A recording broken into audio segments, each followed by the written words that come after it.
Bilmem ki dökülmeden, bilmem ki bir tane dahi zayiat vermeden, bilmem ki bir tek çiçek dahi olsa soldurmadan, bilmem ki ince bir sızıntı dahi olsa onu kurutmadan, sağlam şu cemaatimizle hedefe varacak mıyız?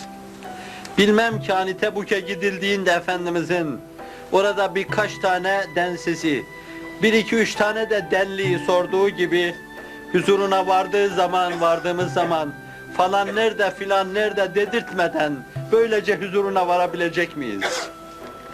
Bilmem ki kandan irinden deryalar demeden her şeyi aşarak şu dikenli tarlalarda tayaran ederek bütün sıkıntı ve meşakkatlere katlanarak maddi manevi füyüzat hislerimizden fedakarlıkta bulunarak bu işi aynı şevk, aynı aşk, aynı heyecanla sonuna kadar götürebilecek miyiz?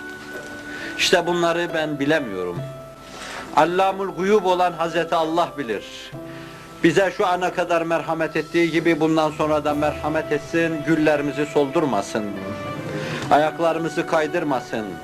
Şu korkma karışık dolambaçlı yollarda takılıp kalmadan, ilişip bir yerde cemaati terk etmeden, cemaatten ayrılıp kurtlara yem olmadan hedefe varan salih zümreden eylesin. Ve aleyhissalatu vesselam o gün ümmetim ümmetim dediği zaman Hazreti Nuh'a innehu leyse min ehlik dediği gibi inneke la tedri ma ahdetu ba'deke diyecek. Bilemiyorsun benim sevgili Habibim. Dilgirsin, dertlisin, için yanıyor ama bilemiyorsun. Senden sonra çok halt karıştırdılar onlar. Nasıl ben senin Havz-ı Kevser'ini onları kabul ederim? Oraya gittiğimiz zaman Peygamberimizi bizim karşımızda davranış ve tutumlarımızla Rabbim mahcup etmesin, mahzun etmesin, mükedder etmesin. O kederini burada yaşamıştır. O kadar yaşamıştır ki hani ölüm diyorsunuz da defaatla. Kur'an'da 2 sarih ayet, bir de işare ayet. لَعَلَّكَ بَاخِعُ نَفْسَكَ عَلَى آثَارِهِمْ. Arkalarından neredeyse canın çıkacak. İman etmiyorlar, Kur'an'a kulak vermiyorlar. Seni dinlemiyorlar diye canın çıkacak gibi intihara gidiyor gibisin diyor. O intihara gidiyor gibi bir hayat yaşamıştır. Ve bir şairimiz ona koyduğu adlardan bir tanesi Mahzun Nebi.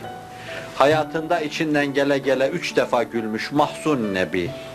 İçimize damlayan, içimizde boy gezen fitneleri görmeye kadar ve Subhanallah demiş, yüzünü sıvazlamış, evlerinizin arasına damla damla fitnelerin yağdığını görüyorum demiş ve 2 büklüm olmuştur. Kederli bir hayat yaşamıştır, hep mahzun yaşamıştır. Bir de orada ona yine yudum hüzün yutturma var, yudumlatma var, bağışlayın. Her neyse, isterim beni aldı, başka bir aleme götürdü. Başta nefsim olmak üzere başlattığımız bir işte çürümenin ruhum üzerinde tesiri çok büyüktür. Yunus Emre'nin ifadesiyle aciz kaldım zalim nefsin elinden, şol dünyanın lezzetinden doyamaz. Aynını almıştır gaflet gömleğin, ömrünün gelip geçtiğini bilemez.